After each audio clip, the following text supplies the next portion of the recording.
Hello, everybody. My name is Lauren Collin, and I want to welcome you to Revolution Today. This is the start of what I hope is real change. I know some of you.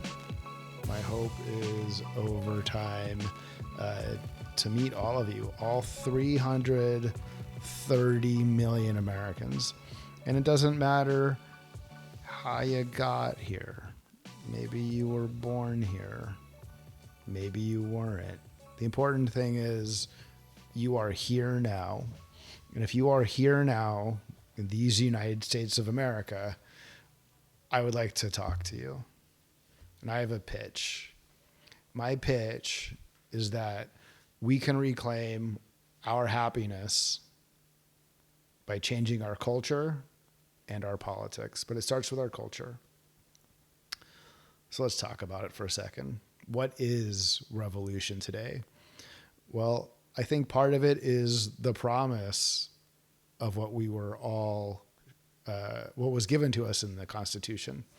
And that promise is that we, the inheritors of that really amazing document, not nearly a perfect document, which they knew, because those founders wrote toward a more perfect union. Not a perfect union, but a more perfect union. And what we want to do here at Revolution Today is see if we can get all 330 million Americans, all of us, together. So let's make it happen. Revolution today is not a revolution of arms. It is a revolution of ideas, a revolution of hearts, minds, and souls. So what does that kind of mean? Well, the past is the past, and it is informative.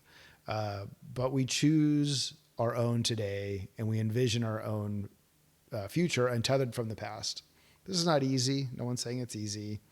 But it is necessary to build a world of individual liberty and happiness where we respect each other's liberty and happiness.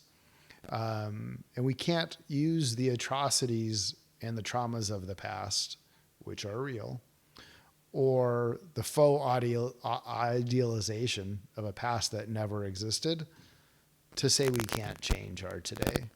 Or we can certainly say it, but I'm not understanding why we choose it. So while the past absolutely is informative, it is in the past. Revolution today is about choosing our own today and creating our own future untethered from the past. So it's not easy, but it is necessary to build a world of individual liberty, of individual maximum liberty and happiness for each other's liberty and happiness. So what does that mean? It means that I know you are the best person to determine the way to lead your life. Not your mom, not your dad, not your girlfriend, not your boss, not some random person on the street, not your best friend since you were 5, not the government. You are the best person. Just like I'm the best person to choose what my life is and will be. You are the best person. And that mom and that dad, the teacher, the stranger on the street, it goes for them too. They each are the best person to know how to live their life. And so you don't need someone to tell you how to live. You can certainly be open to suggestions, but you do not need to be coerced. You do not need to be forced. And if someone does start to coerce or to force, then you should have the wherewithal inside to say, you know what? I appreciate your concern, but I'm going to live my life. I'm going to learn. I'm going to fail. I'm going to succeed. and I'm going to do it over and over and over. And all I want is your support that along the way, I have more successes than failures. I find more happiness than sadness. And so I think if we start to just get back to what is human dignity, I'm not even sure if we can say get back. I'm not living in a fake world where there was a time where we all respected each other's human dignity. I'm saying we can make that choice as human animals to respect the blessing that each of us have simply by existing, which is our dignity. And I have all the respect in the world for you and your dignity, no matter your situation. And again, I'm not talking to people who are not within the borders of this country. If you live here in the United States of America, I am talking to you. And do I wish this for everyone else? Absolutely. But they'll have to change their own culture, and they will have to change their own politics.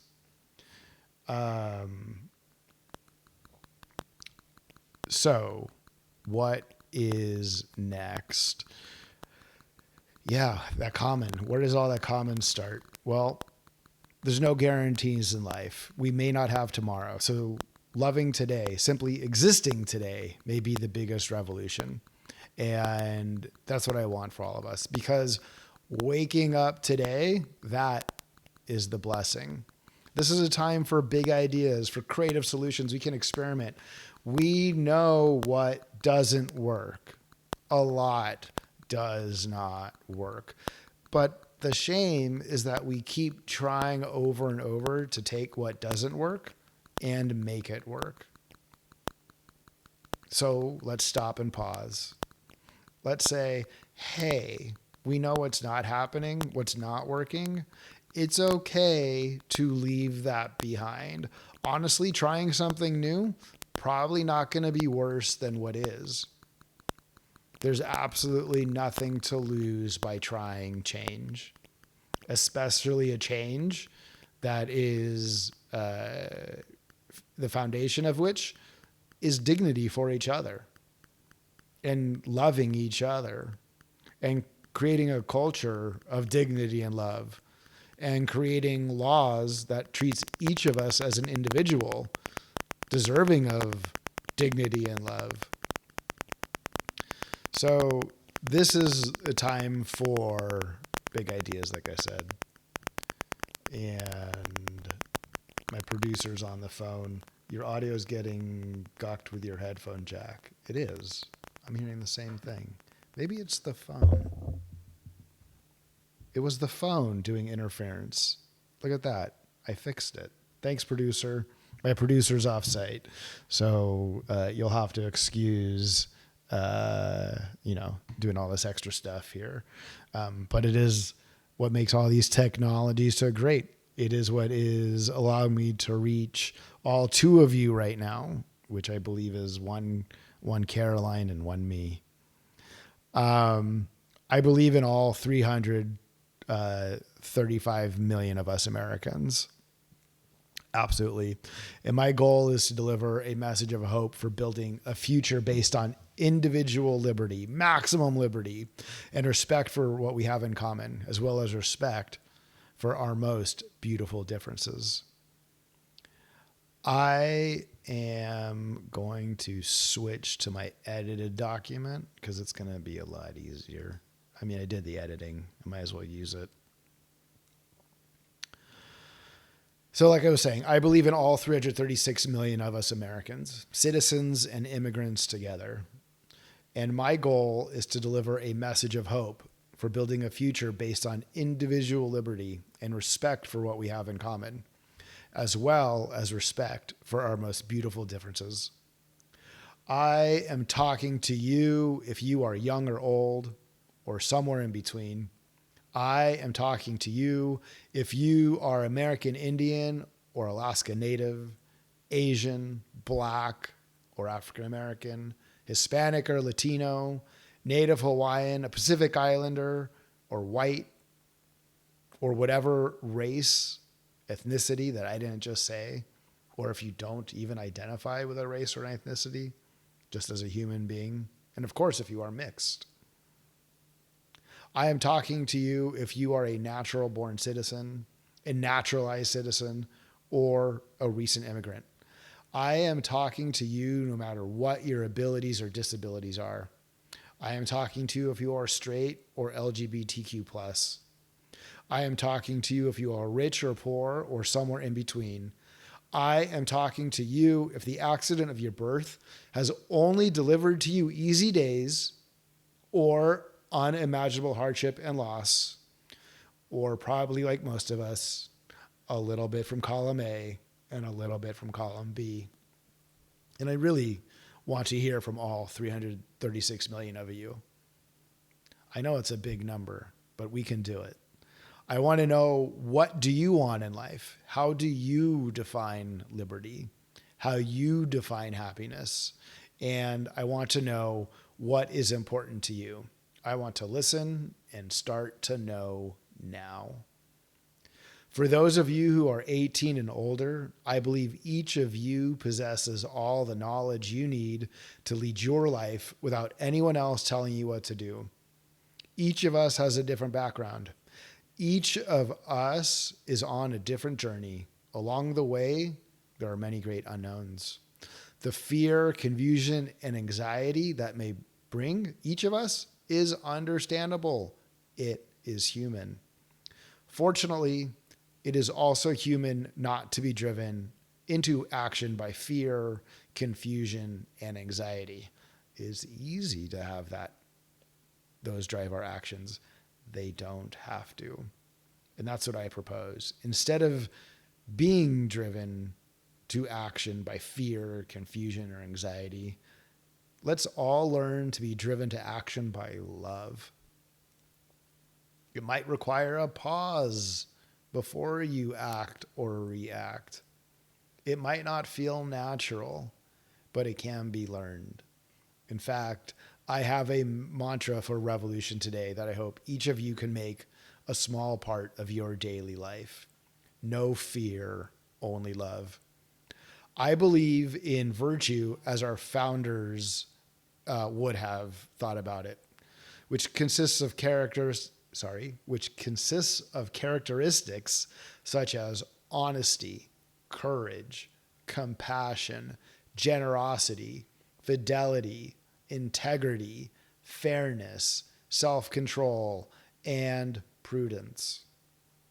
You can also be a little wild. These are not religious virtues. These are moral and ethical. They are moral and ethical, and they are based on our shared humanity.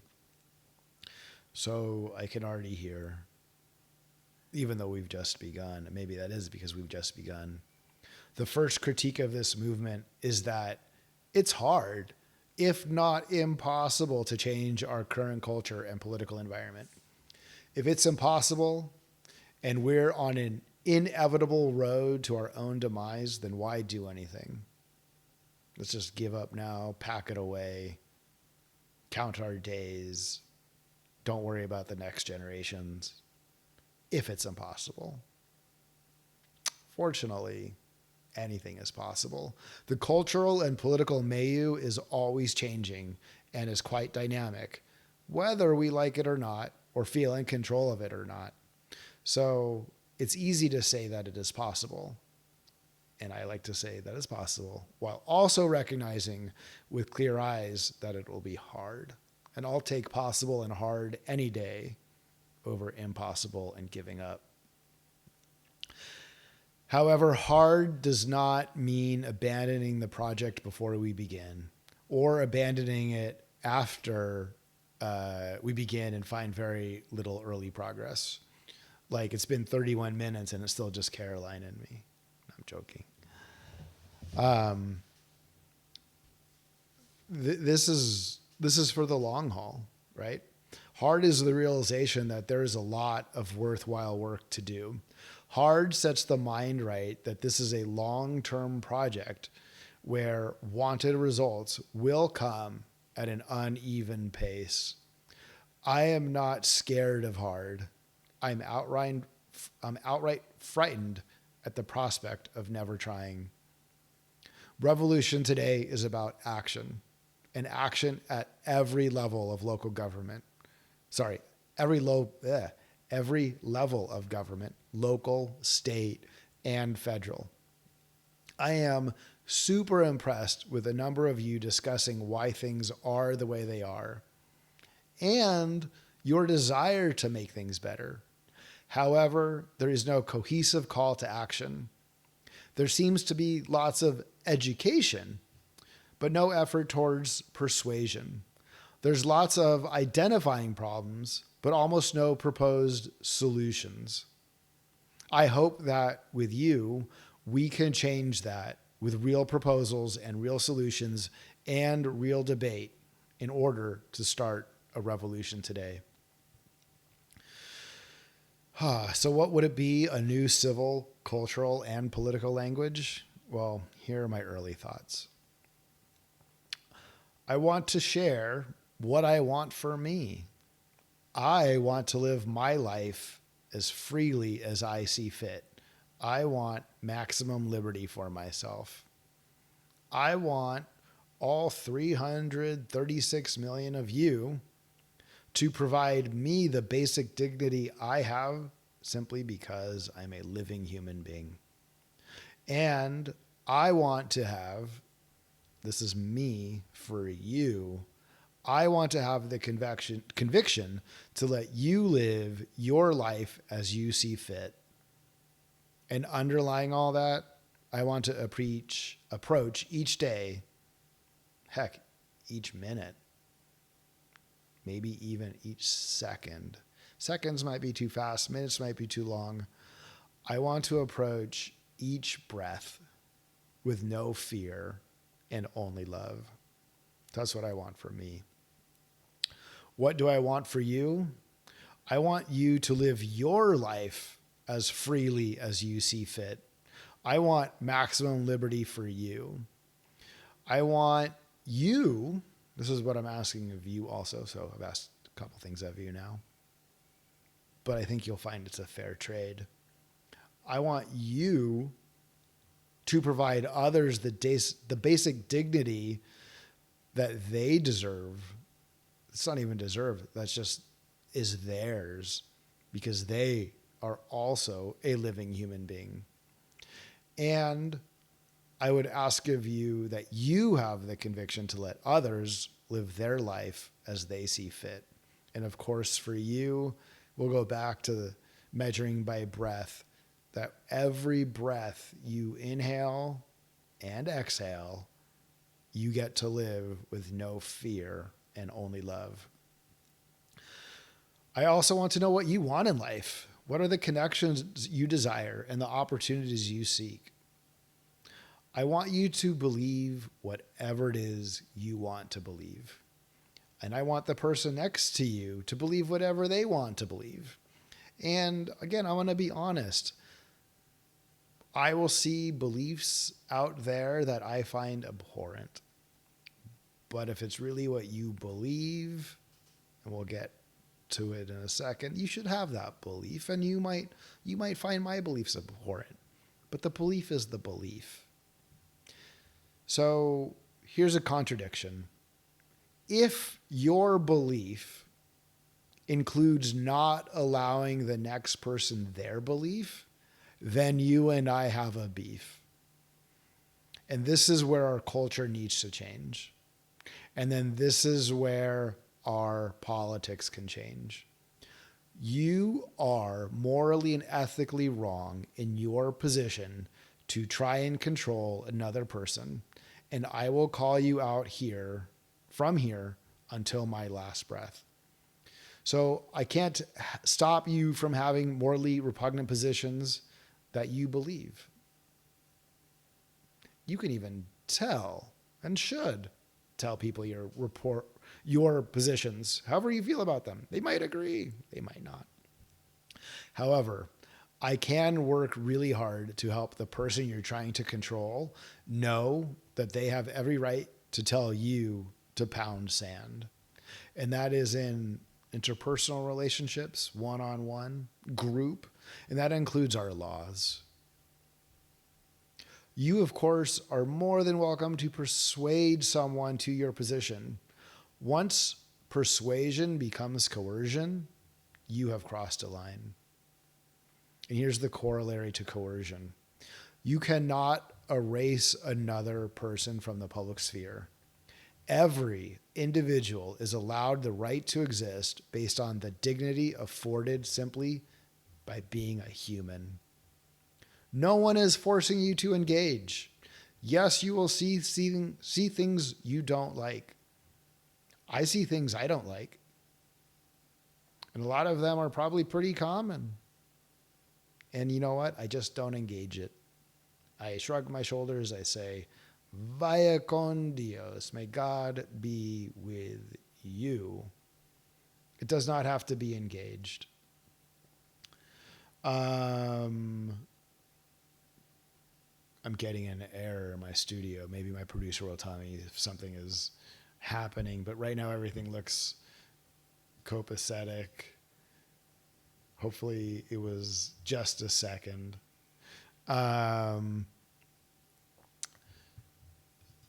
Stream health is poor. Well, hopefully it becomes better. Oh, hello. Oh, Mark Crossing. Nice. I want to know where the subscribe button is. Oh, hey, Mark. This is why I'm learning.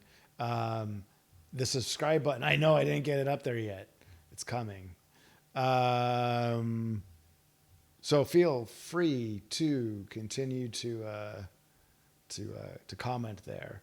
And I'm going to be figuring all this out here.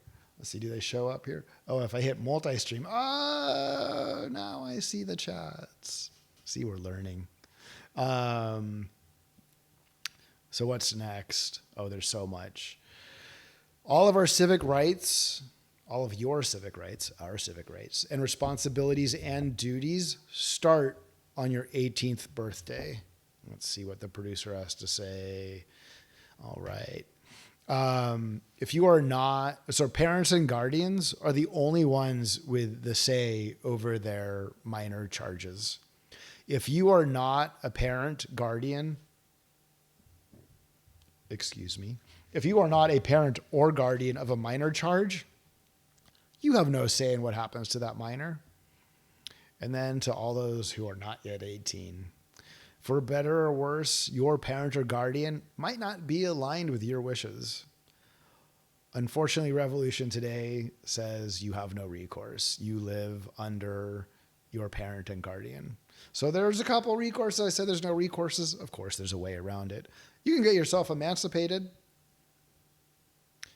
But the ultimate recourse and the key to our change is that the day you turn 18, you are no longer bound by the wishes or the cages or the demands or the anything of coercion or force by your parent or guardian.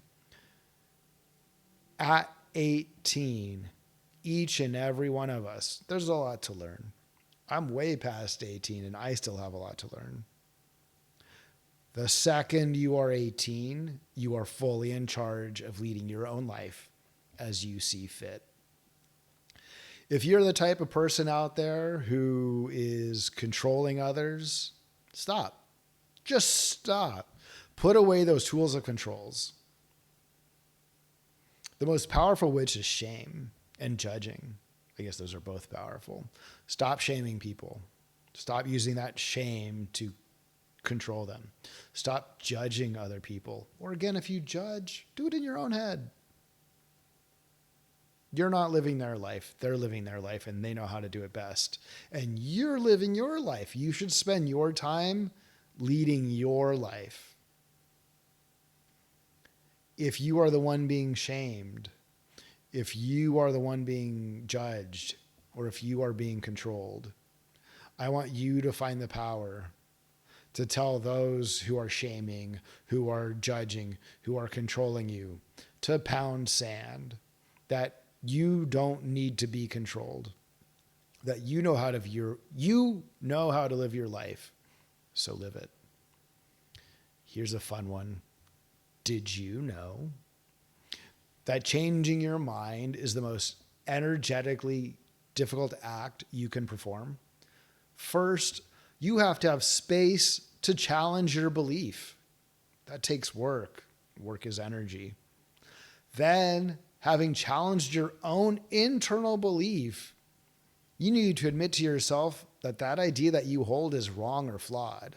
It is very taxing. Our brains are not set up to admit that we have an incorrect belief. It's hard. So say you got that far. Say you were able to even start to challenge your belief. Say you do the work to admit that it's wrong or flawed.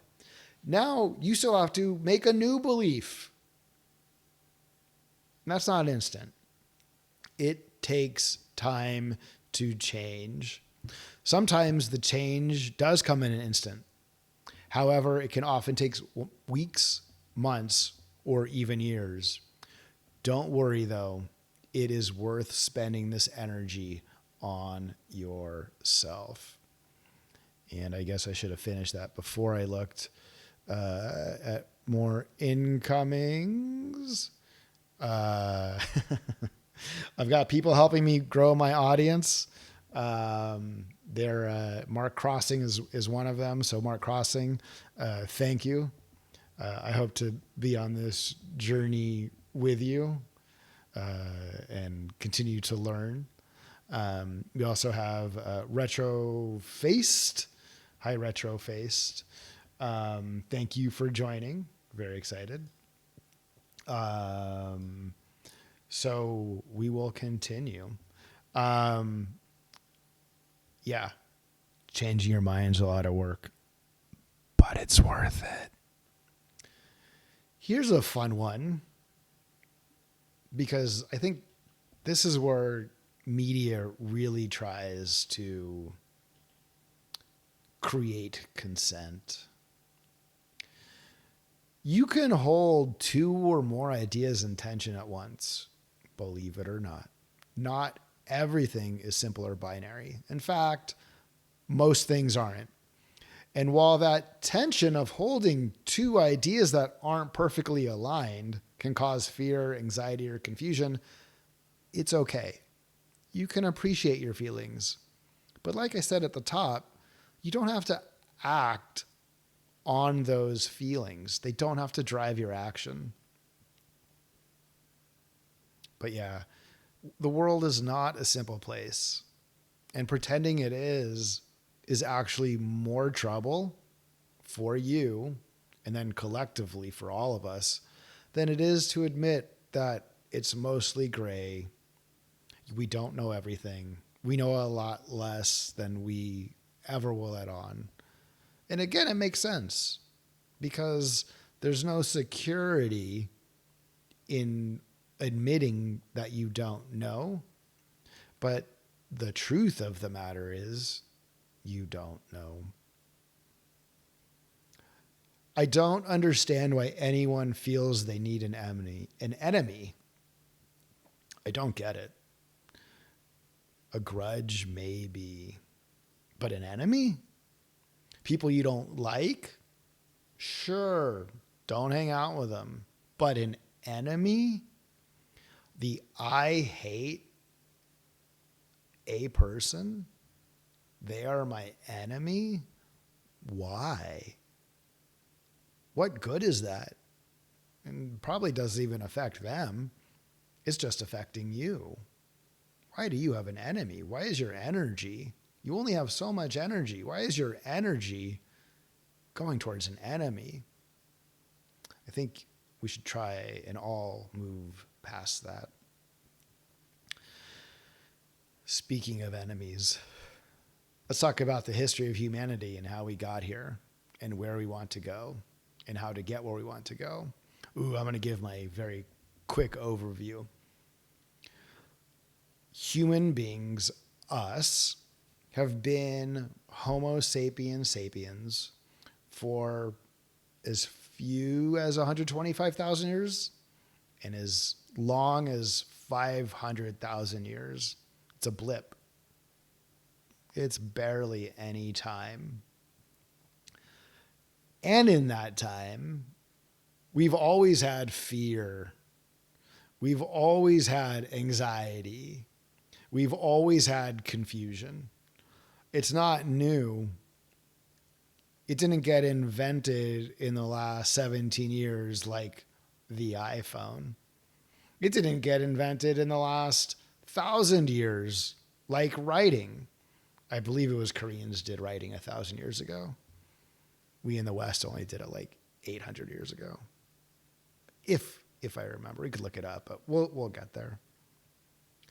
But my point is, we've been human for a short time, but what has made us human has been since day one.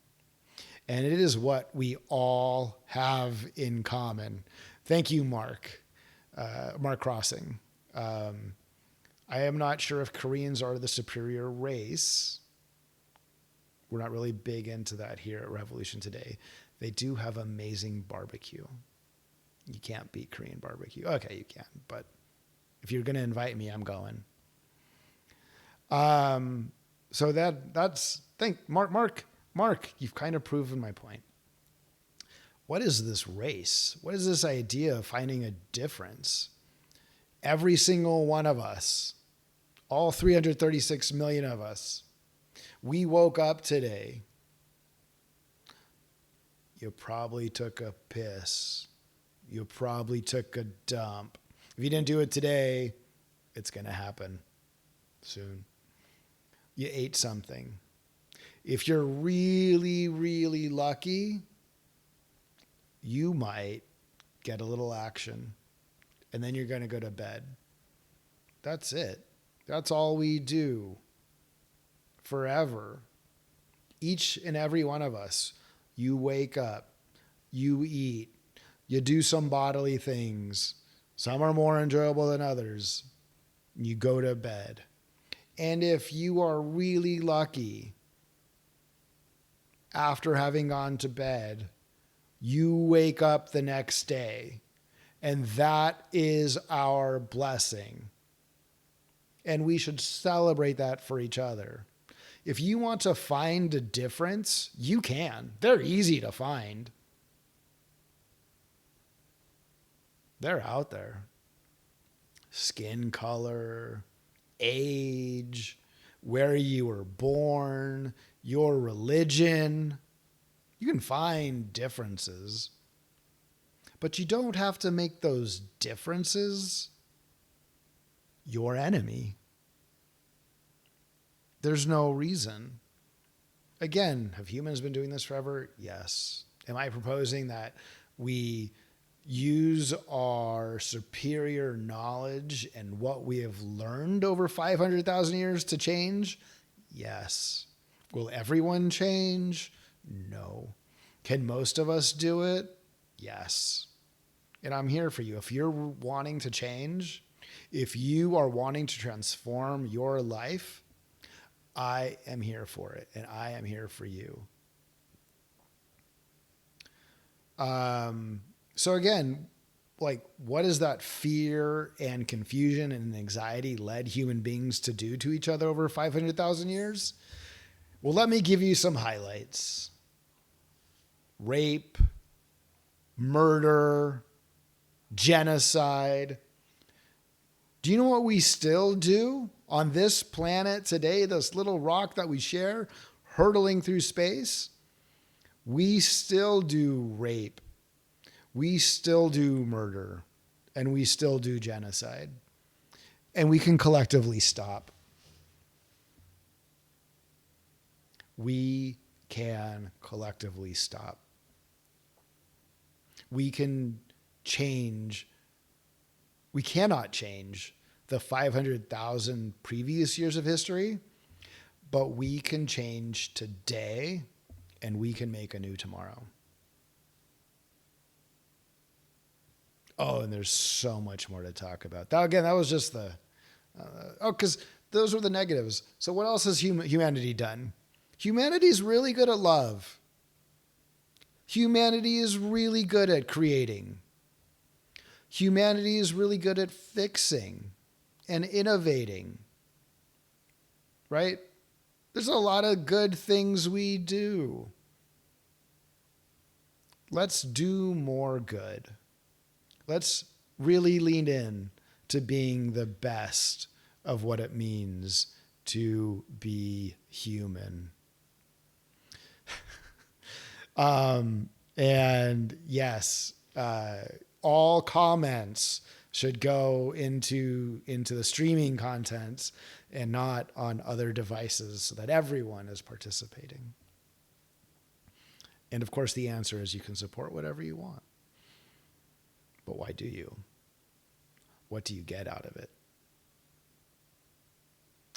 So one of the things I'm very looking forward to is reading the Constitution again. Oh, my backpack's over there. I've had a copy of the United States Constitution in any bag I've owned for 30 years. And the last one I've had is almost 30 years old. It's in pretty bad shape. But actually not 30 years, sorry, 26 years. And that copy, I think, is about 24 years old now, maybe 25 years old. I have other copies. I have one right here. Oh, where is it? Oh, it got moved. Can I stretch? Oh, look, the Constitution. I think I have it open in a tab.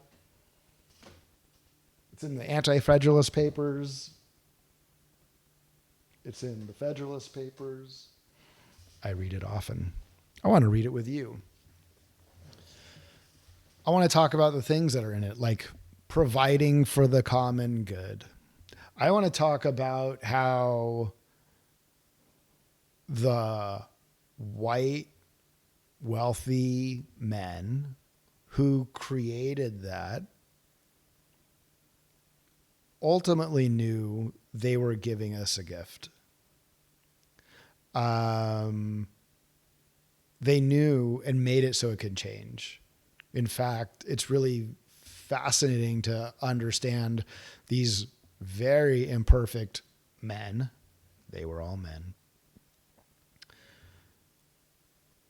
How these imperfect men crafted the Constitution not only to change, but to be narrow, right? Thank you, Retro Faced. The last time I read the Constitution, I believe, was about 3 weeks ago.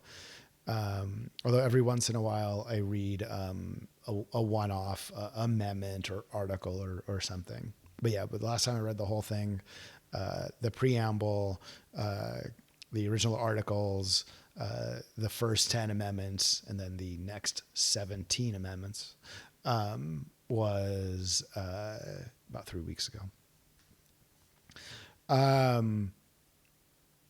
So this Constitution that these people gave us, ultimately, Madison says, again, Madison's not a great guy. I mean, he's a great guy. He's also not a great guy.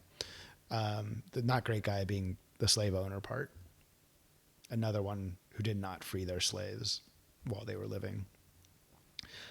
But in his greatness, or in his understanding, let's just call it his understanding,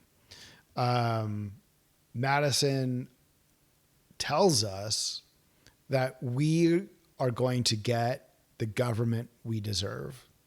Now, in 1787, he's telling other white men who own property in these 13 individual states that if they come together into the Constitution, that they will be able to choose their own lives, that they will be able to protect their own liberty and to guarantee their own happiness. These are ideas that we don't talk about anymore.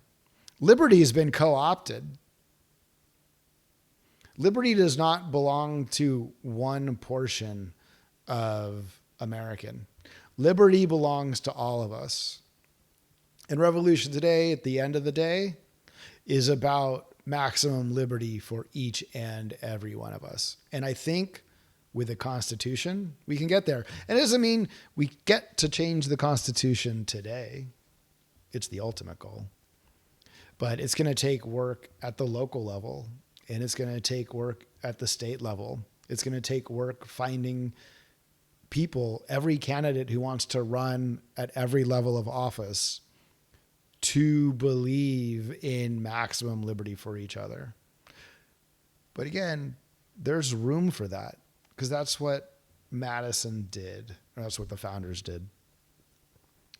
They didn't make it easy to change.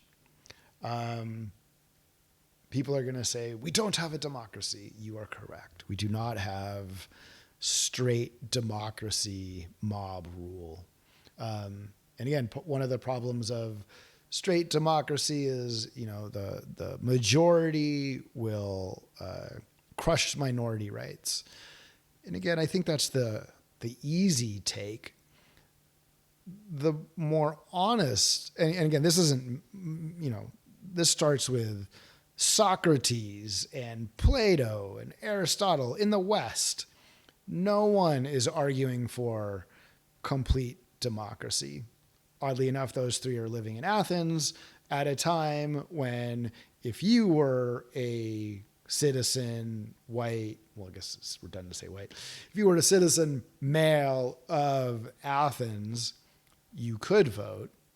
And eventually, within Athens and Greece, republics form. That's where we go. So democracy, straight democracy. No one's arguing for that. It's not just majority rule and destroying minority rights. The actual issue is that you have equally divided, right? And this small sliver in the middle that keeps changing their mind. And it's those people then that end up with all the power. So it's not just the majority squashing the minority, but it's most likely you're going to have two equal sides in a straight democracy. And as the wind blows these people in the middle, so goes your democracy and your rights and your liberties.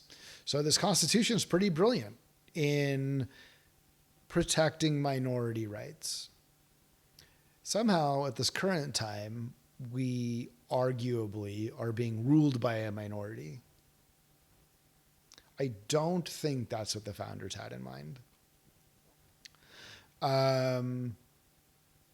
So what are we if we're not a straight democracy? Oh, it's beautiful.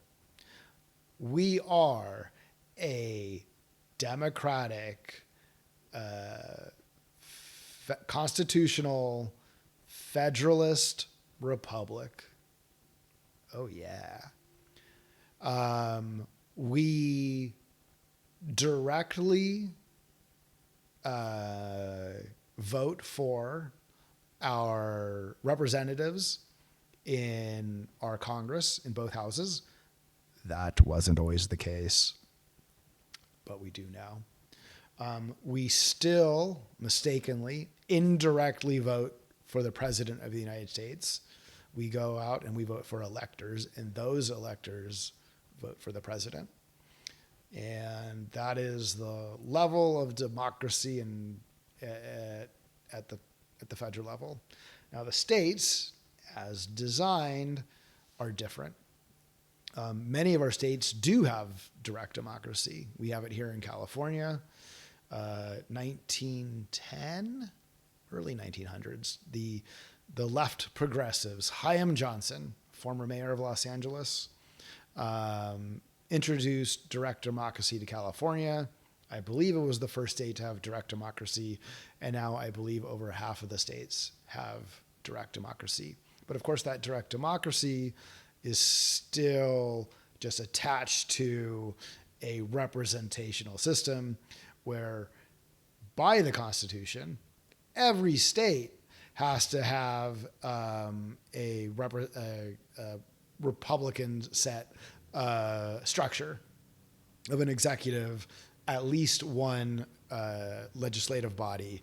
I believe Virginia is still the only state with one house.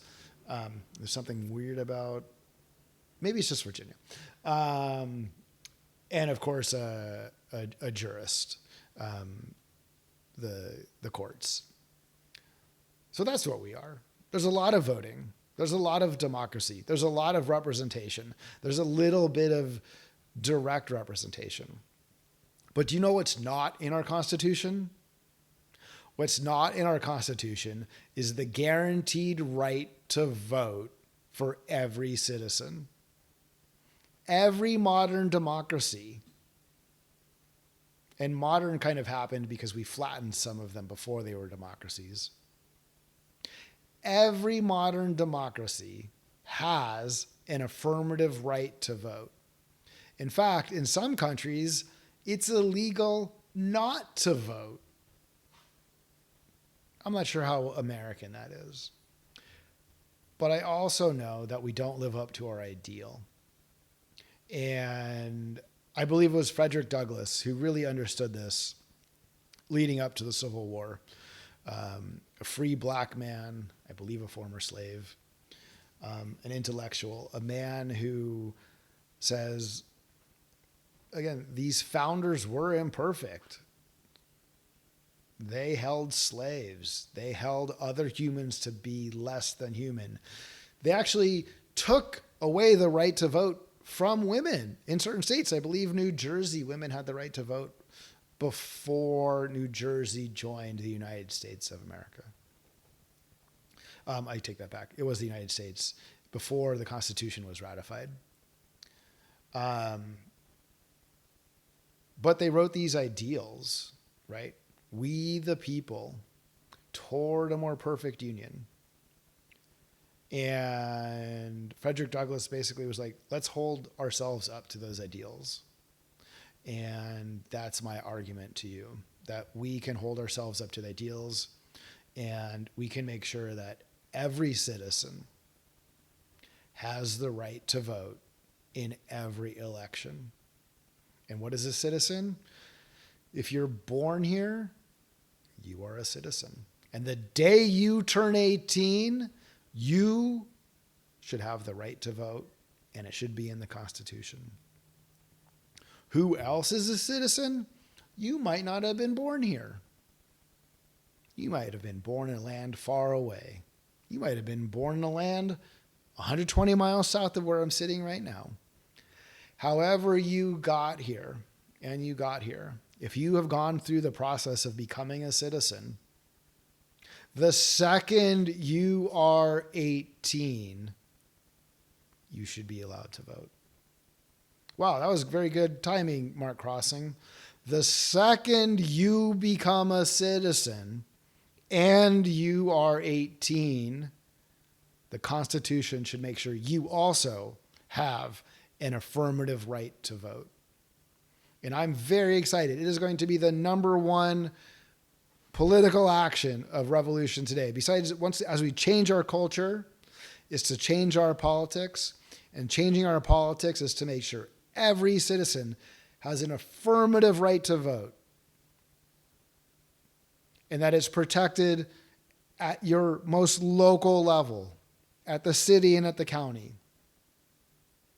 If you're in Louisiana, at the parish. That it's protected at every state. And of course, that it is protected with our federal government. So say you're an immigrant and you're naturalized when you're 8 years old. Your parents get you naturalized. Well, when you turn 18, you get to vote. Say you come here when you're 50 and sometime later you're in your 60s and you become a citizen, a naturalized citizen. On that day, you should have a guaranteed affirmative right to vote. And I'll go so far as to say you never lose that right. Prisoners are still citizens. The Constitution should guarantee each and every citizen over the age of 18, no matter their circumstance, if they can read, if they can write, the color of their skin, if it just doesn't matter what languages they speak. you should have an affirmative right to vote. Yes, Mark Crossing. Every human being in every district should be counted, as has been since the Constitution started and counted the enslaved population as 3/5 of a human being. I think we have a pretty good track record of counting everybody.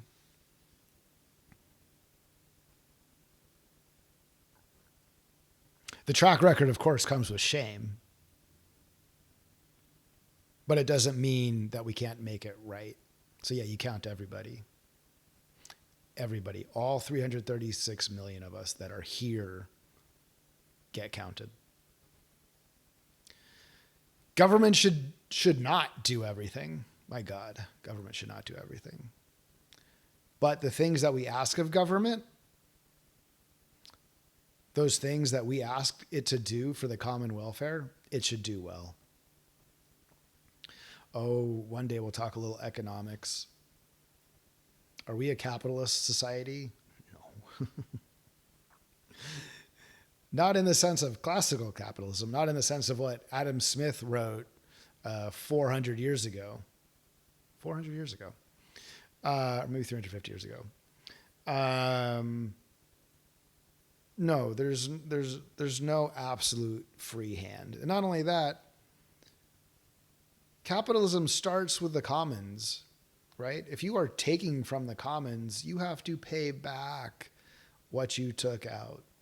Right now, we have a socialized commons where if you take out and you make capital, or you make your capital that you took off of that work for you, you pocket all of that and you don't pay back what you took from the commons. That's not capitalism. Everyone talks about Marx. Oh my God, Karl Marx. He's the one that said capitalists are stealing our wage. No. Adam Smith understood that. Adam Smith understood that is our labor that allows capitalists. Perfect timing, huh?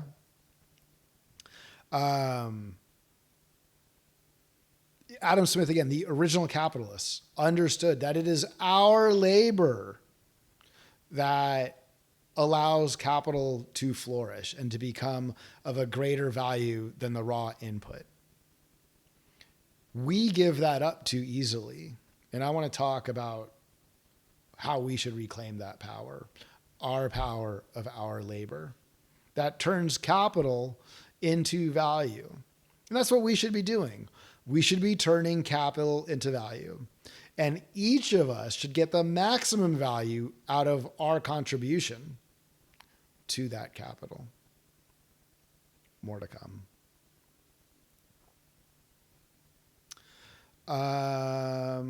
Hello, Elijah Road. I'm not sure if it is ironic that the first Black poetess is also a descendant of slave owners. Oh no, we get to pay taxes. Oh, we all get to pay taxes. Because again, we just covered government shouldn't do everything. The things we ask government to do, it should do well. In fact, early on, as this country's founded after the revolution, well, heck, during the revolution, after the revolution, and then as the Constitution is being formed, and many times since the adoption of the Constitution, the issue of taxes has been at the fore. No, we pay our taxes. We are a society. We are a civilization. We are a country. And there is a common welfare that we pay for. We can do it a lot smarter. We can do it even. I'm going to tell you right now, Elijah Road, the thing that drives me insane, that gets me upset, I've been a wage earner my whole life. I've made some decent money as a wage earner. Very lucky, very blessed. I'm not upset that I pay the taxes I pay. I am disgusted that the people that make more money than me pay less of their wealth, less of what they've made in taxes, because they're not special. The capitalist, your boss, the owner of the company, the shareholders, the venture capitalist, They're not special. Capital is not special. You are human capital. What? It should all be taxed the same. The same percent. The people who make more money should not pay less. And then people are like, oh, the 90% pays 70, whatever, some crazy percent of the taxes. They have all the wealth. They should pay all the taxes. They should pay the same percentage of taxes that we all do. It just shouldn't matter. Thank you, Elijah. There's a lot more to come. All right. Lies, damn lies, and statistics. Mr. Mark Twain. One of the things I look forward to doing here at Revolution today is not just sit here and talk, but also have little graphs, which I don't have today. Excuse me. We are all safer than we have ever been, especially in densely populated areas. Yes, a whiteboard I think would be good. But you've seen me whiteboard mark crossing. It's a little hard to read. But I can type like no one's business. So there are different outcomes across the country, right? I think one of the things that we do that hurts the conversation in the country is we nationalize the conversation and average it all out. But the reality is we're kind of severing different regions. And each of those different regions has very, very different outcomes. Whether it's life expectancy. You'll live a lot longer in California than you do in Mississippi. In fact, Mississippi, you live about as long as someone born in Madagascar. And if you live in California and you're born today, and you're born in LA County, and you're born the child of immigrants in LA County, your life expectancy is the same as someone who lives in Switzerland. If you take the average, then, it looks really bad, right? America drops. But if we look at the regional differences, you understand where people live a long time and where people don't. I want to get and to understand why the people who don't are happy with that. We have differences in health outcomes. That leads to differences in life expectancy. We have differences in happiness, which is one of the things, again, that the founders talked a lot about. We don't talk about that, and I want to bring it back. Differences in outcomes in education, and differences in outcomes in savings and wealth. Looking at it from a national perspective is not a helpful view. But looking at it from a state perspective and regional perspectives will help us understand the types of policies and cultures that lead to better outcomes, and the types of policies and cultures that lead to poor outcomes. And again, ultimately, if the people in that region really, really, really want to stick to their poor outcomes, that's up to them. But it's not up to them to hold the rest of us back. I encourage you to be moral, not moralistic. Ooh, here's a fun one.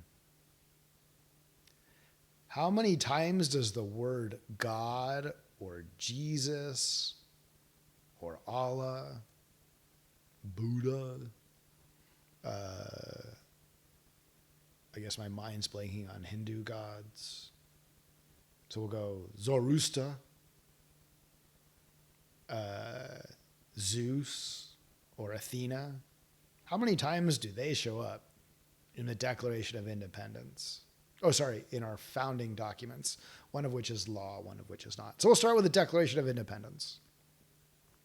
Well, it's not quite 0. But it's not really more than 0.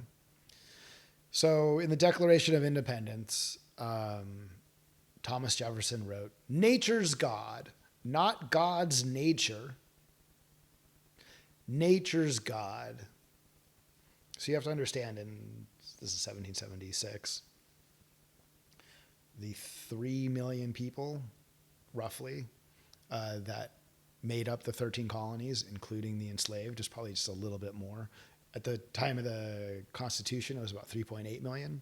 So it's about 3 million, a little over 3 million, 15 years before that, 10 years before that, 15, whatever, 10 years before. So we'll call it 3+ million people. Yes, they were all Christian in the sense that there were no other religions here. And not only Christian, when you say Christian, there were no Catholics. Catholics at the time of the signing of the Declaration of Independence were probably 1% of the population and maybe made up 3%. And yes, there was the random Jew and there was the random Hindu that somehow got on a boat and made it as a trader or whatever. But sure, everyone was Christian, but this was not a Christian nation because these founders were not the types of Christians that you think of as a Christian today. The founders, notably Jefferson, but lots of them, were deists. So he was very specific. He did not say God. He did not say God's nature. He wrote nature's God. And that is the deist concept of the philosophical, this is from Wikipedia, I admit it.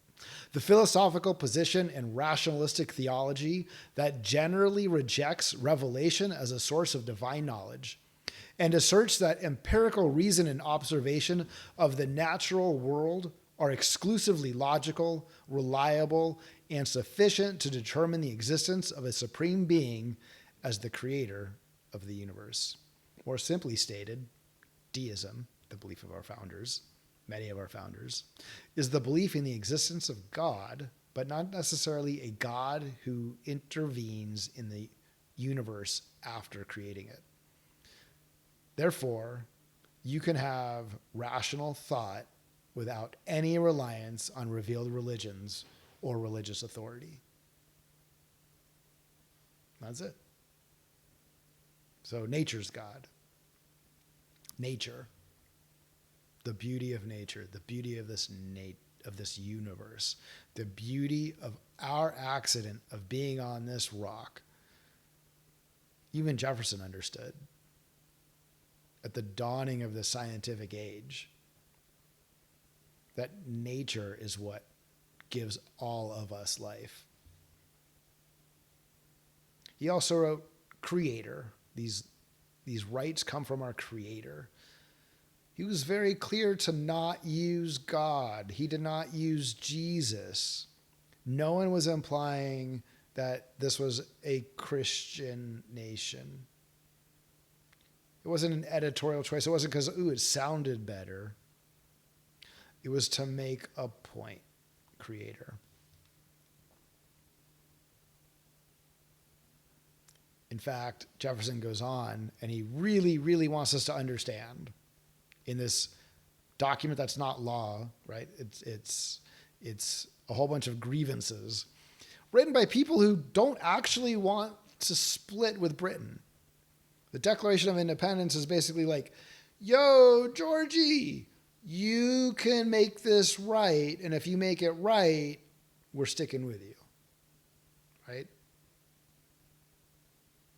But Jefferson wants us to know that this is not that our separation from England, if it were to happen, because nothing's guaranteed in 1776, that this future government that we are embarking on does not come from the Judeo-Christian Islamic God, but rather us, the people. Governments are instituted among men, deriving their just powers from the consent of the government. That's it. That's your Declaration of Independence. Ooh. How many times does the word God or Jesus appear in the Constitution of the United States? 0. Not that the Federalist Papers are the end-all, be-all, but they're a decent guide of what Hamilton was trying to argue and got Madison and John Jay to join to the people of New York of why they should ratify the Constitution. If you really, really, really want to understand what led up to the Constitution, there's all the writings from the 47 people who were at the convention. There's great histories on it. There's a lot written. But just say we take the Federalist Papers. There's no mention of God. There's like 3 in 85 times or 85 essays that they mention providence. Providence is not the Judeo-Christian God. Providence goes back to ancient Rome and ancient Greece, just in case you were curious. One of the things that I've been troubled with my whole life is hearing other people take God's name in vain. I am not a religious person.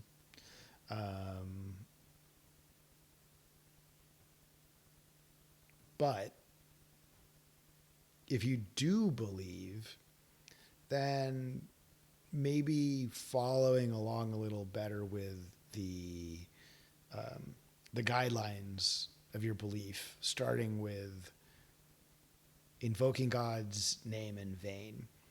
And most people are like, say, oh, I swear to God. Oh, sorry, I didn't mean to say that. That's not in vain. If someone says, God spoke to me and told me, if someone claims that they know what God wants, if you say the basic one, God damn you, that's taking the Lord's name in vain. So what's not taking the Lord's name in vain? Assuming you believe in God. Then if you say that God is the one and only and is a truth, that there's only one God, you can say that. You can say there's only one God. Because that's what God told the Hebrews. He said, I am your one and only God. Because even the Hebrews lived when there were other gods, right? We know this. Even in the Bible, we know that there's other gods because the Egyptians had other gods. My God, other gods. So if you want to say there's one God, only God, go for it. You're actually doing what this thing said. You can also take an oath to the truth of a statement, that you swear to God that your recollection of an event is true. That's not taking God's name in vain. But again, when you cross into that God spoke to me and told me, well, God spoke to me and told me, so now what are we going to do? You are taking your God's name in vain if you say the sentence, God spoke to me and told me to tell you. Maybe God spoke to you and told you to do something. Have at it. But when it becomes God spoke to me and he told me to tell you, you've crossed the line into taking God's name in vain. If you say that you know what God wants, you're taking God's name in vain.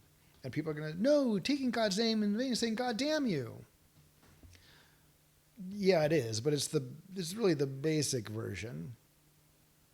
And it's actually the clear explanation or example of saying that you know what God wants, because you don't. Maybe you know for you. You don't know what God wants for anyone else. God speaks for God. You don't speak for God.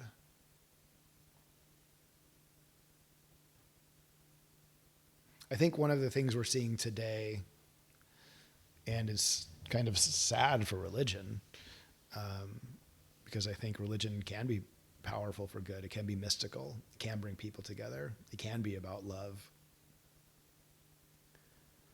When Christianity becomes about coercion through the laws of the world, it ceases to become Christianity, as explained in your Bible through the apostles and the spoken word of Jesus. So stop trying to make the Bible and the rules which God and Jesus say are for you, for everyone else. Your relationship with God and with Jesus is your relationship. Celebrate it. I'll celebrate it. I'm very happy for you.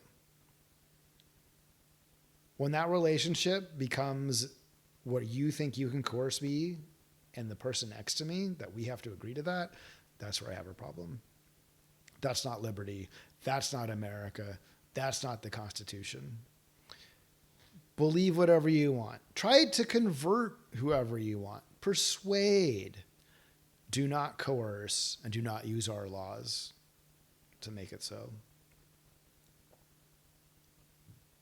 The philosophical and cultural argument against individual liberty almost universally presupposes that individual liberty walks hand in hand with private interest. This is a lie.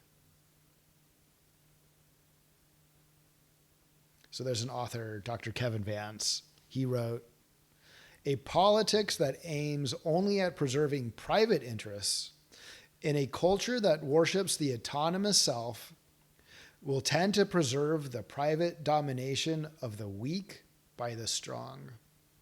But we know that's not true. He literally wrote something that on its face is not factual. It's not the world we live in. Because we live in a world where people supposedly don't worship the autonomous self. And we have those people dominating the weak.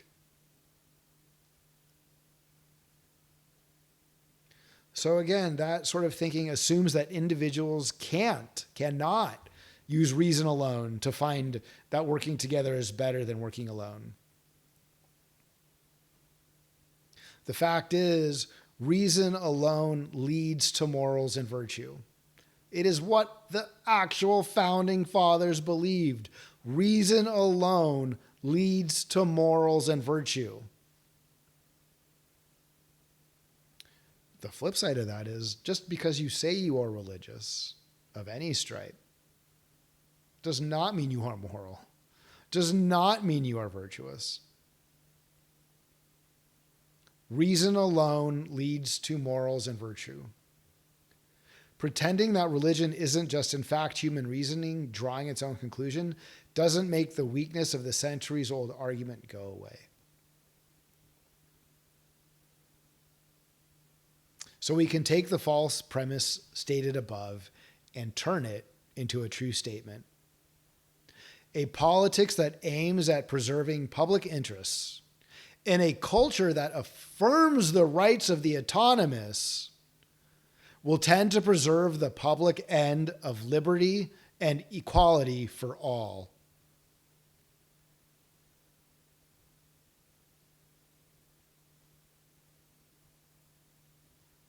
So, next. The two-party system is the bane of our existence. Admittedly, it's probably the natural order of things. Hamilton's idea is temporary factions that ebb and flow would weaken parties hasn't really come to pass. So the country's founded. Everybody knows who's going to be president. I'm not founded, sorry. Constitution's ratified. Everybody knows who's going to be president. After 8 years, Washington steps down. He sort of has a political affiliation, but not really. And then Adams has a political affiliation, and Jefferson has a different one. Jeffersonian Democrats. So at the very start of the country, immediately after, and literally Washington's last words as president, don't do parties, knowing that there's kind of already two parties happening. Well, that only lasts basically for the first, or the next, after the first 8 years of Washington, basically for the next 16 to 20 years, right? So as Madison's leaving office in the middle 1810s, there's actually just one political party.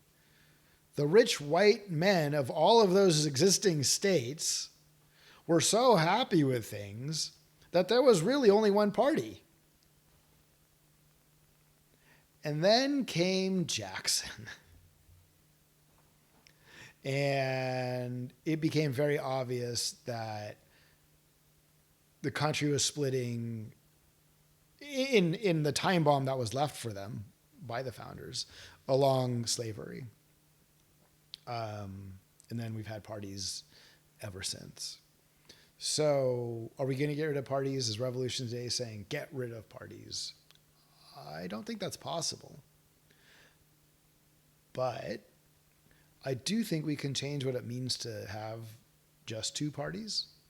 And I think we can take the power of those parties and take it away from the parties and give it to us, the people.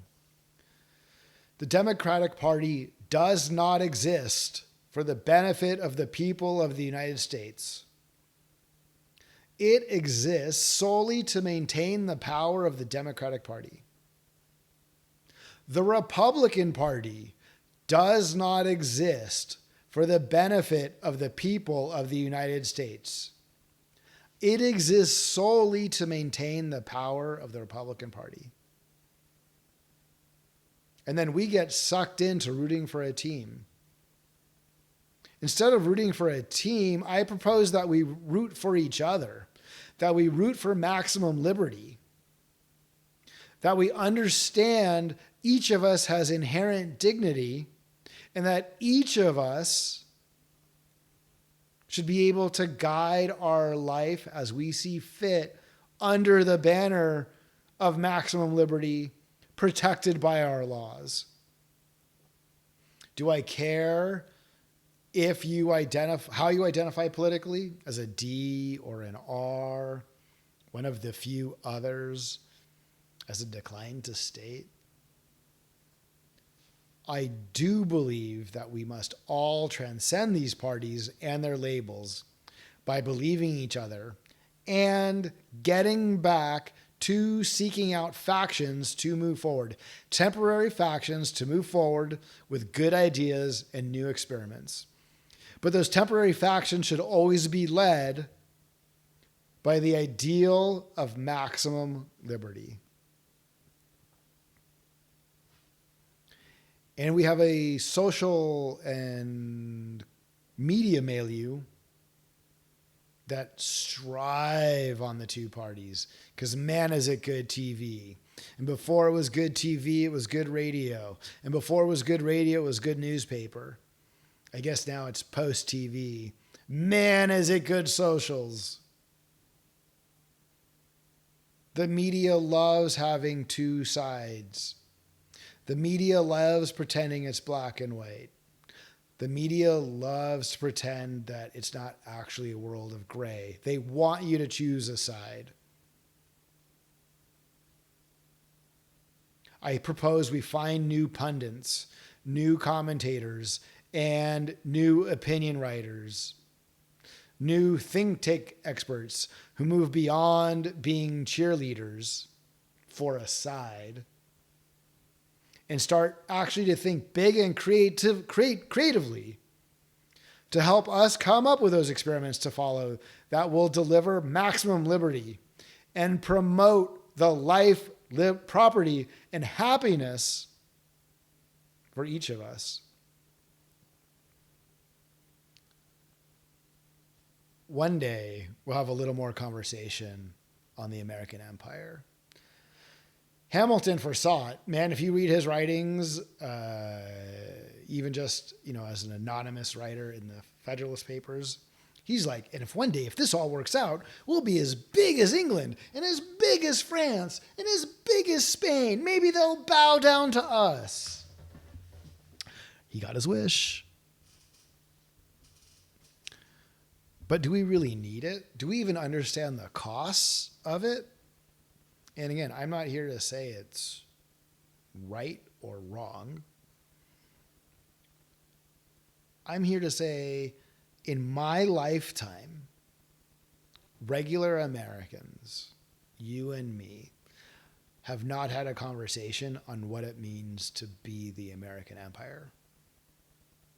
And we are. There is no country on earth that strides the earth like we do. And don't think it'll be forever. It's never been forever. But we have it now. How does it affect us in our daily lives? Are there things about our empire that should change? Is it just the way it should be? I want us to have a discussion, and I'm looking forward to it. Separate from the issue of if we have an empire or not, we must end the military-industrial congressional complex. So that was Eisenhower ending his term. Another military man, another great leader. If Washington formed this country, Eisenhower helped give it new life and kind of made Hamilton's wish the reality. But even this great, great military leader who'd given his whole life to service, most of it in the military, said, do not allow the military-industrial congressional complex to grow. It will overtake everything. And it did. What's really bad is that it's as perverse as the two parties.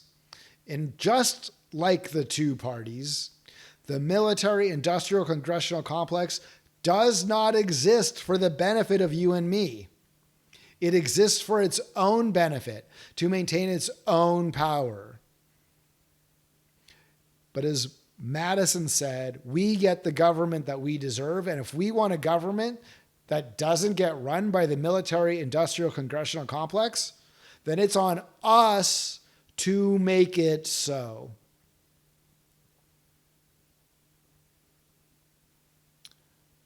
My next topic is a little bit away from politics and back to culture. The ideas of manhood and what it means to be a man have been corrupted by the idea that there is only one way to be a man. And there's a strong corollary out there for womanhood of what it means to be a woman, but I'll admit my expertise only goes so far.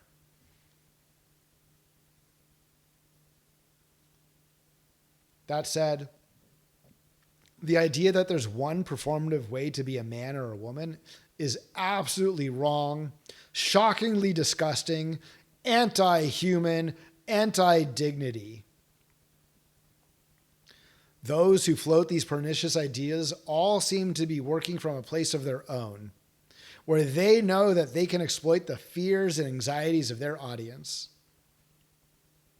Those fears and anxieties that arise from the fear of losing power and status. This is an ancient fear, but the truth is you don't have power. You don't have status. You only have the fear. Get rid of the fear. Embrace all 336 million of us. Each one of us an individual. Each one of us knowing how to live their life.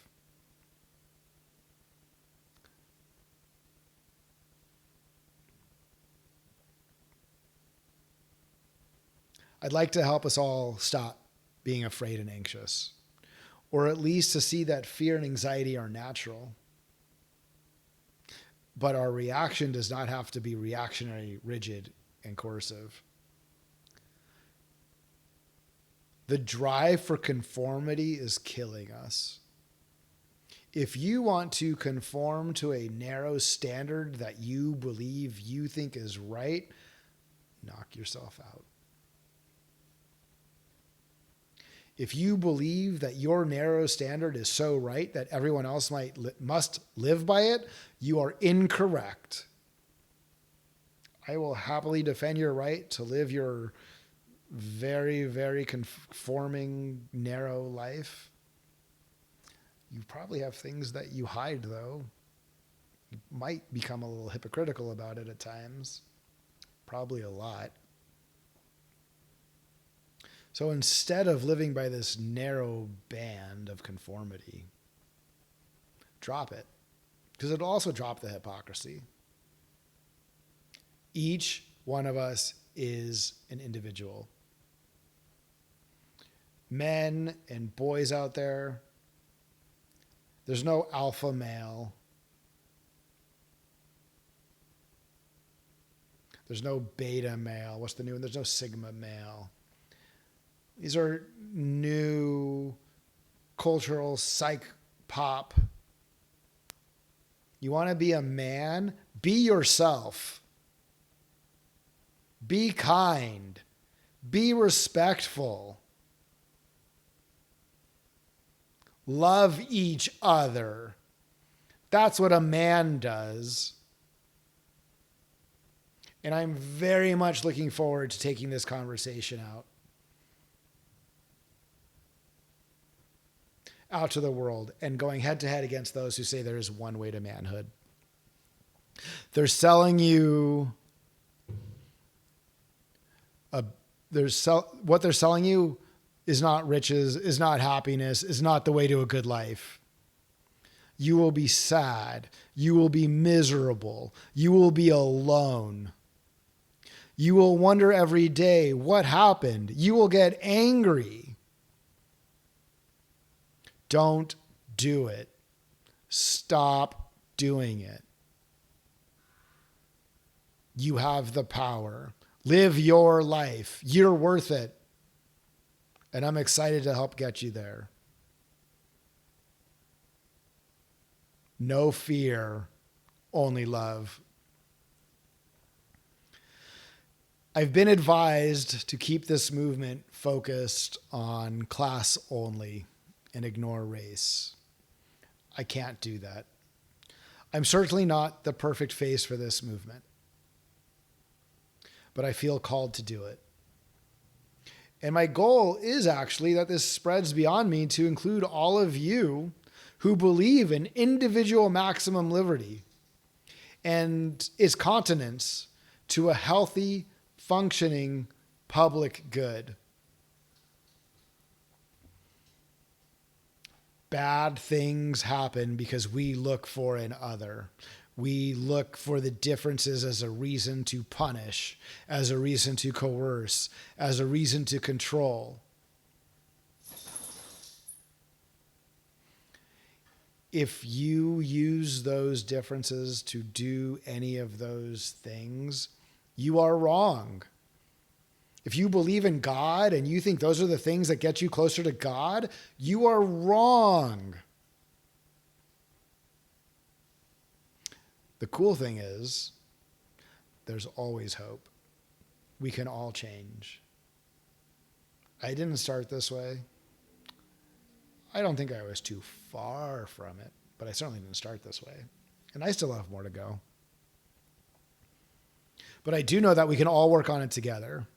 I do know that if you already celebrate differences, I want to work with you. But I also want to have you work with me, that wherever you find people who use differences to coerce and to force others, to demean others, to remove a person's dignity and humanity, it is incumbent upon all of us who believe in the individual, in all individuals, to call it out. We've probably always been at a point in human history where saying nothing actually is condoning the bad. I, for a long time myself, did not speak out loud against those who would use differences, those who would create others to control different people, to control you. You get controlled too. They're using it to control you. They're using your focus on the differences to steal from you, to steal your work, to steal your liberty, to steal your property, and to steal your happiness. So I can't ignore race until we all agree to ignore race, until we all agree to see each other as an individual. And when we do that, when we see one another simply for being human, simply as dignified in our existence, well, then we can move on. That's the cultural change. Let's change the culture, and then let's change the politics.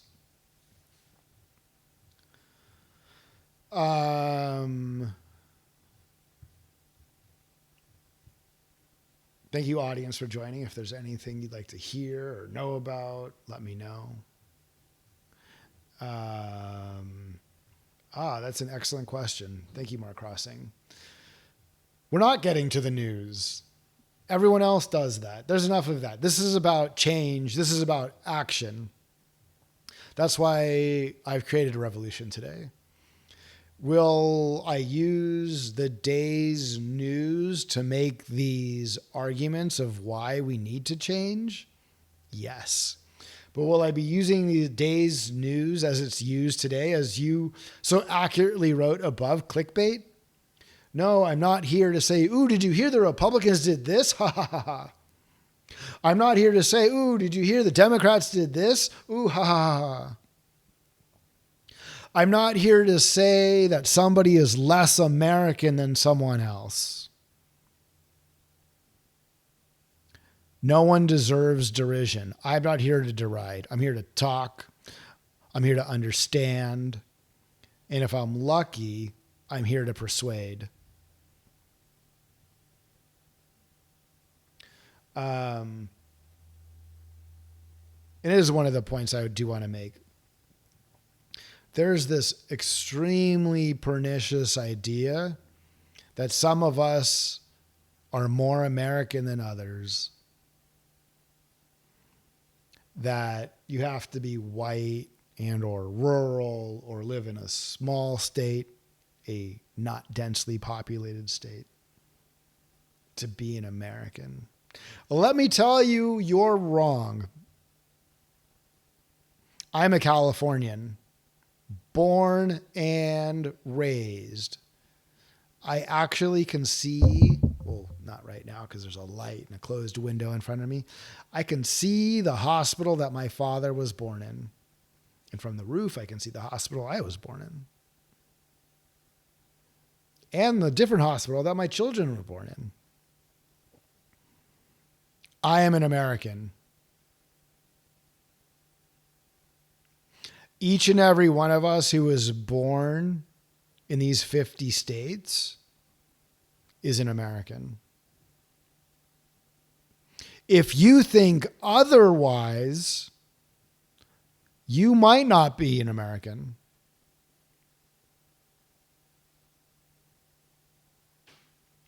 This is the blessing given to the 330 million of us that are here, of which right now between 11 and 13 million are not documented. And another few million have green cards. The vast, vast, vast majority of us are natural born citizens or naturalized citizens. Every single one of us here today, regardless of your citizenship status, is an American in my book. And I don't care about the people who live anywhere else. And I don't know why you do. I don't know why you get stuck on propping up anyone else.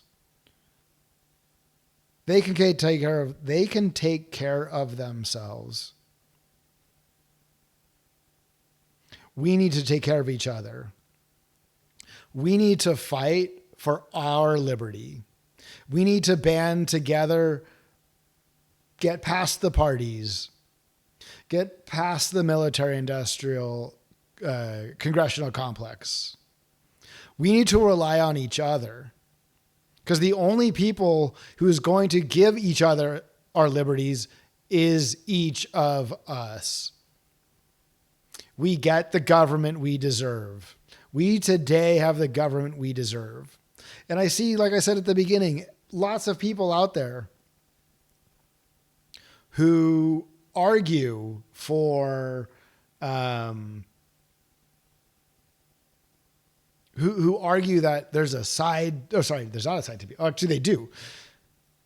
To your point, Mark, there's a lot of people out there who are posting every day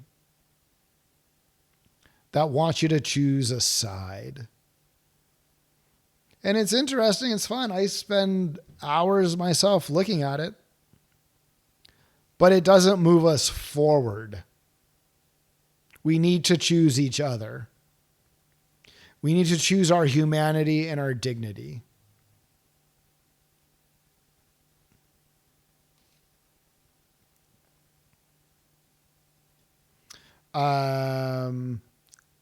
I guess since my goal is to get to 2 hours, I'll happily answer other questions from this ever-growing audience. I guess I'll go on to the next thing for a second. Where is the next thing? Oh, you click this button.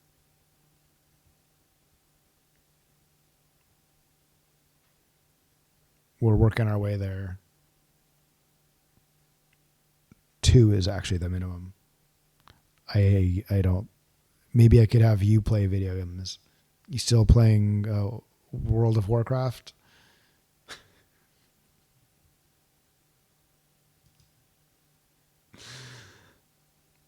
PUBG?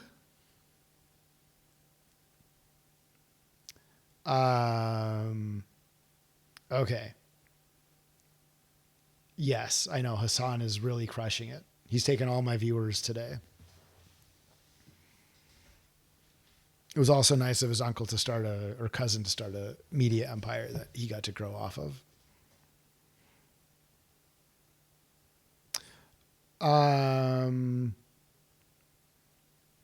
So as I shared yesterday, as I shared minutes ago, for those of you who are 18 years and older, I believe each of you possesses all the knowledge you need to live your life without anyone else telling you what to do. I think our laws at the local, state, and federal levels should enable this straightforward proposition. When I think of how to get to maximum liberty, these are some of the policies and positions I imagine we can collectively rally behind. I started this one earlier, but it's worth repeating. We only have, I'll answer your question, Mark. Can anyone under 18 choose their own gender? No. Excuse me, I'm being yelled at. Their parents can. I was very clear about that. Your rights as a citizen start the day you turn 18. And before that, you are the charge of your parents. Now, what I will say is if your parents support you and they want you to support you changing your gender, absolutely. Because that is their right with the minor child to help the minor child achieve really who they are. Now, it sucks if you're the minor child and you know you're a little different than the body you're in and you want to change it and your parents say no. I've got bad news for you. You got to wait. It's probably not healthy. Maybe you're old enough where you can get your freedom. But as long as you are a minor under your parents, no, you got to do what they say. But this is America, so if you and your parents agree, then it's no one else's right to tell you and your parents what to do.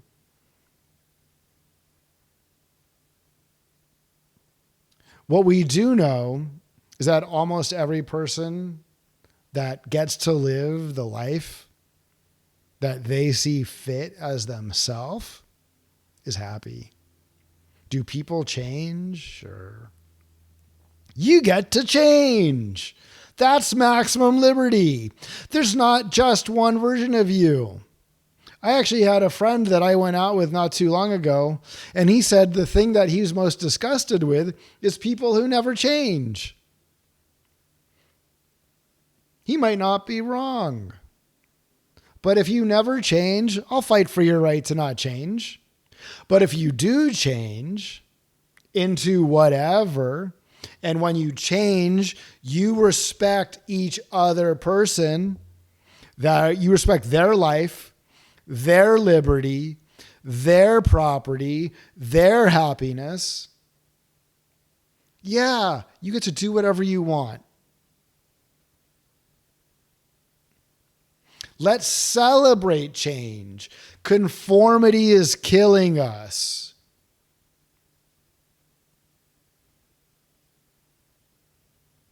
Conformity is killing us.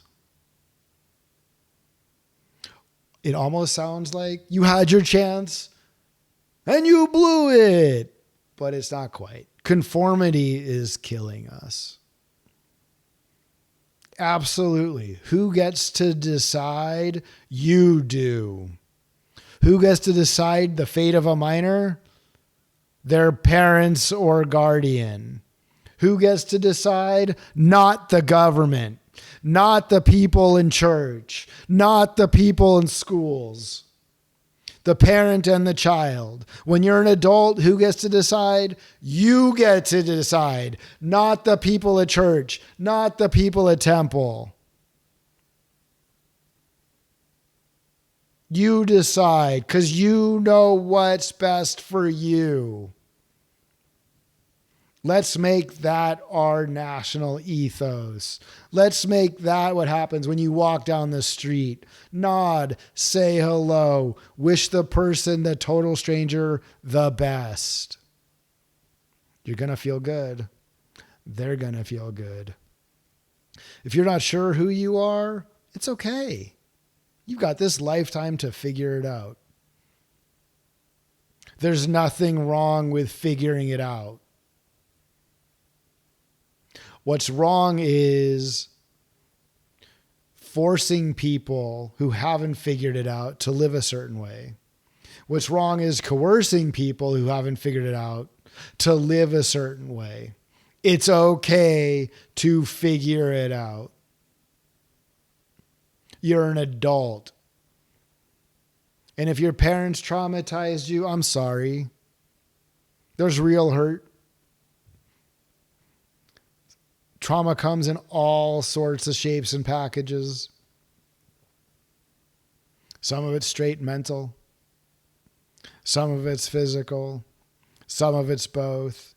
It's always painful because it's supposed to be from the person who loves and protects you. The pain is real. Our bodies feel that pain. That pain changes our bodies. That pain changes our minds. Why hurt someone? Who are you?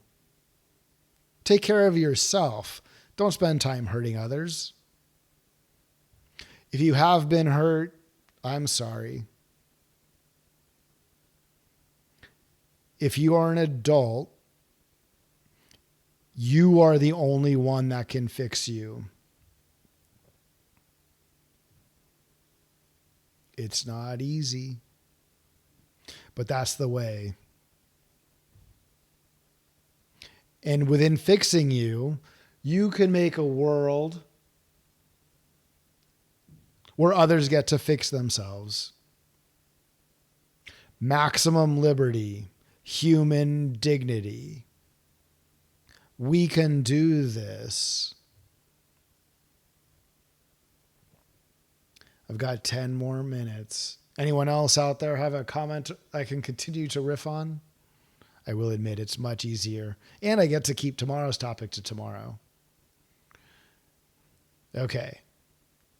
I'm going to have to learn how to limbaugh this stuff. Yeah, you heard right. An ironic choice. The man could talk. And what he did, and he talked about over and over, was that you had to live his narrow definition or you are a bad person. And I know he's very dead. Oh yeah, he's dead. But he was wrong.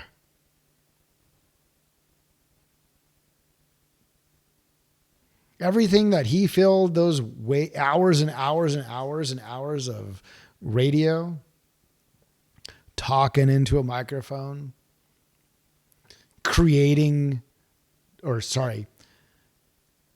leaning into our differences as a reason to fear each other, made him a bad person.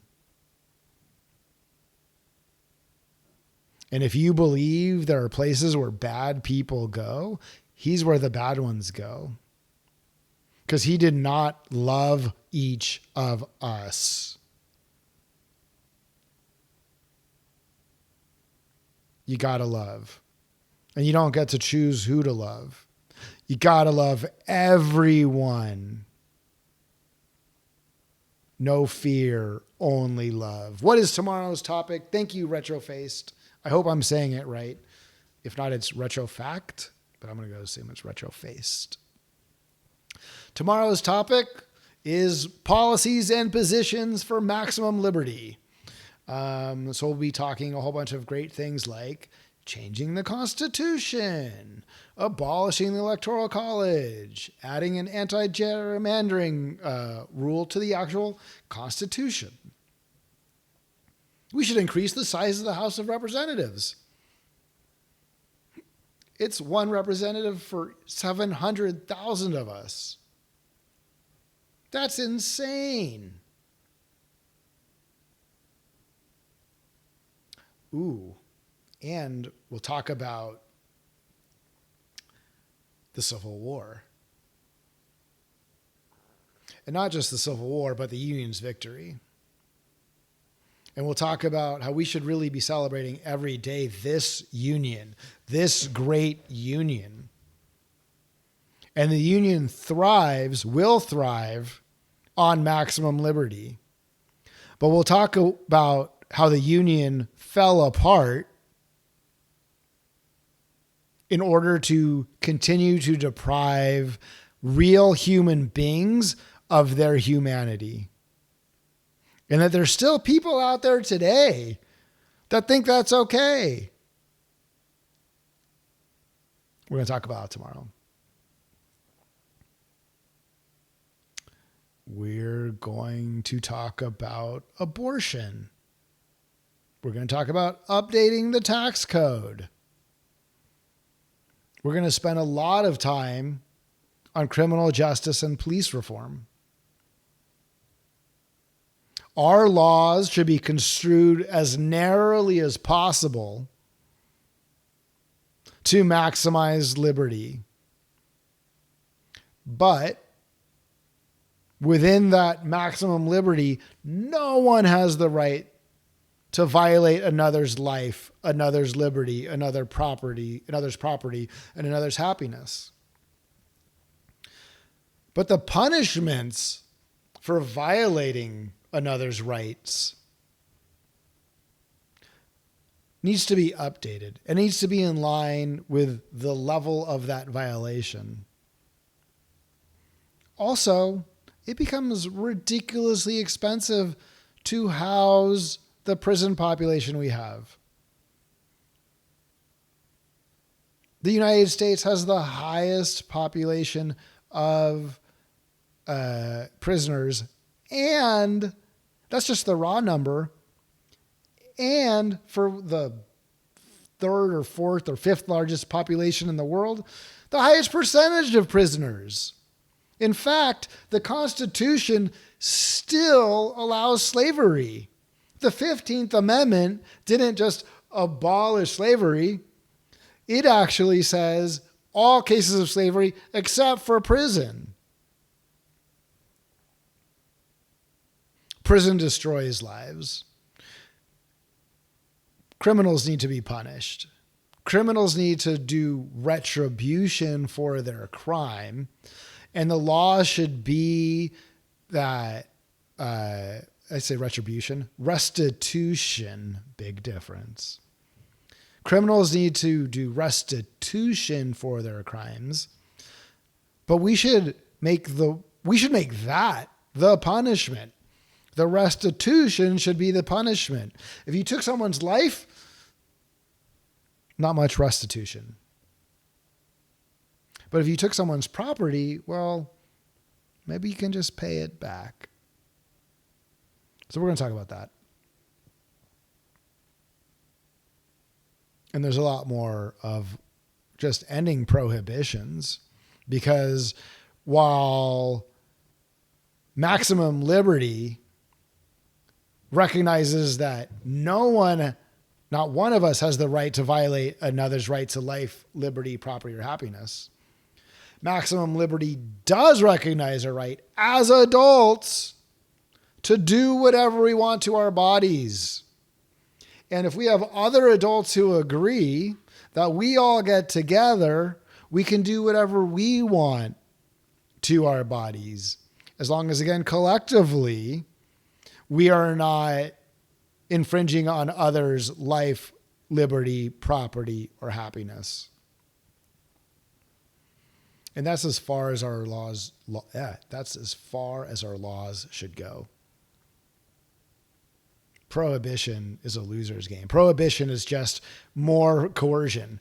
Prohibition is just more removing our collective happiness. And it doesn't work. We know it doesn't work. There's no evidence of it having ever worked. All the evidence is prohibition does not work. So let's get rid of it. Healthcare. Let's talk about it. Because we spend more than any other country, like twice as much, and get really bad results. And again, regionally. In California, we get the same results they get in Switzerland. In Mississippi, you get the same results they get in Madagascar. Why? Why do we choose that? That's not freedom. That's not the common welfare. Our government actually allows us to do this for ourselves. Super fun fact, we'll talk a lot about more tomorrow. We spend more in government medicine between Medicare and VA and what the states contribute than Germany, the next country that spends the most money, spends in total, private and public. We spend more in public health than the next countries do in private and public health, and get way worse results. That's dumb. We're dumb. Also, some guy in Connecticut, some millionaire CEO can have a bigger mansion. We're dumb. We should stop doing that. We're going to talk about divorce and equality between the partners in the divorce. We're going to talk about student loans. We're going to talk about unions.